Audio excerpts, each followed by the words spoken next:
রাগ করলা সত্যি রাগ কর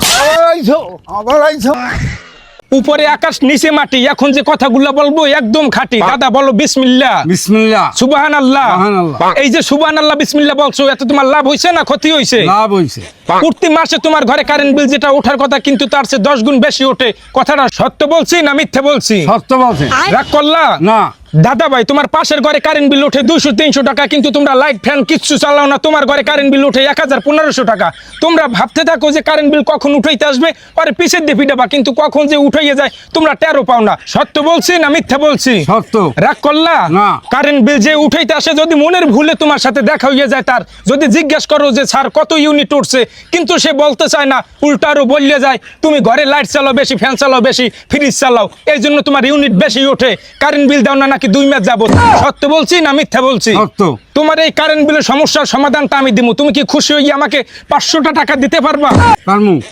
তোমার মন অনেক বড় তোমার 500 টাকা আমার দরকার নাই আমি তোমার কথায় খুশি হয়েছি তুমি দেবা আমাকে 5000 টাকা দাদা ভাই এই সমস্যাটার সমাধান পাইতে হইলে আজকে কারেন্টের লাইন দিয়ে কাটিয়ে দেবা রাগ করলা হ্যাঁ আমি চলমু কামে কারেন্ট লাইন রাগ করলা দাদা ভাই মনে হয় সত্যি রাগ কর আবার আইছো